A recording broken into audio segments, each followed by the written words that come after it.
क्या आप भी 327 सेशन के स्टूडेंट हैं और फिफ्थ सेमेस्टर में एडमिशन लेना चाह रहे हैं और अभी भी कुछ समय पहले लेफ्टिनेंट मिथिला यूनिवर्सिटी के द्वारा 28 तारीख यानी 28 अप्रैल को एक नोटिस जारी किया गया जिसमें बताया गया है कि अगर आपका मतलब कि जैसे आप फिफ्थ सेमेस्टर में एडमिशन कराए होंगे तभी तक फोर्थ सेमेस्टर तक पास तो कर चुके होंगे, जैसे पहला दूसरा तीसरा चौथा करके ऐसे करके पास तो किए होंगे।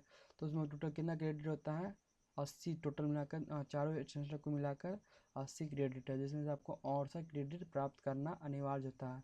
उसके बाद ही आप 2327 सेशन के लिए यानी कि 2327 सेशन वाला स्टूडेंट यानी कि पंचम सेमेस्टर यानी कि फिफ्थ सेमेस्टर में एडमिशन करा पाएंगे, नहीं तो नहीं करा पाएंगे। और आप में से बहुत सारे स्टूडेंट का मन में एक क्वेश्चन आता होगा कि हमें जो क्रेडिट यहाँ पर बताया गया वो क्रेडिट कहाँ से हम काउंट करते हैं, कौन सा क्रेडिट काउंट करते हैं। जैसे हमारे पे देखेंगे तो हमारे पास रिजल्ट है, ठीक है। तब यहाँ पर देखेंगे तो हम इसमें से कौन सा इसको काउंट करेंगे, इसको काउंट करेंगे या यहाँ पर काउंट करेंगे, हमें समझ में नहीं आ रहा कि किसको हम काउंट करते हैं। तो आपके जानकारी के लिए बता दें, यहाँ पर देखेंगे तो यहाँ पर आपको बता देते हैं, यहाँ पर फर्स्ट सेमेस्टर का रिजल्ट है एक स्टूडेंट का, यहाँ पर एक फर्स्ट सेमेस्टर का रिजल्ट है। नीचे में आपको दिख रहा होगा 20 क्रेडिट, कितना दिख रहा है 20 कैसे। तो आपको यहाँ पर टोटल 20 दिख रहा है ना, तो इसको काउंट करना है कि आप में कितना दिखा रहा है।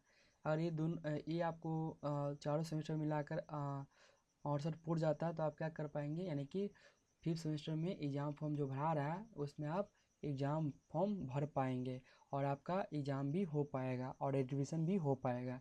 अगर आप में ये चारों सेमेस्टर का जो यानी कि फर्स्ट सेकेंड थर्ड फोर्थ में चारों सेमेस्टर को जोड़ के अगर 68 नहीं आता, जो कि देखेंगे तो इस नोटिस में बताया गया है। यहाँ पर यहाँ इसको अगर पढ़ेंगे तो क्या बता रहा है कि ये तो द्वारा सभी संबंधित व्यक्तियों को सूचित किया जाता है कि वैसे परीक्षार्थी जो स्नातक प्रथम सेमेस्टर एवं द्वितीय सेमेस्टर के सभी कोर्स में उत्तीर्ण हो तथा स्नातक प्रथम से चतुर्थ सेमेस्टर में सभी कोर्स के कुल क्रेडिट 80 में से कितना होना चाहिए, 68 क्रेडिट प्राप्त किया हो, साथ ही पंचम सेमेस्टर की सभी कोर्स की आंतरिक परीक्षा में उत्तीर्ण हो।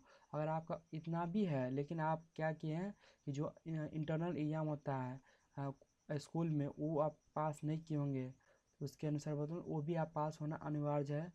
उन्हें CBSE कोर्स फिफ्थ सेमेस्टर 2327 यानी परीक्षा 2025 हेतु परीक्षा प्रपत्र शुल्क विश्वविद्यालय वेबसाइट पे ऑनलाइन के माध्यम से नियत कार्य के अनुसार स्वीकार किए जाएंगे।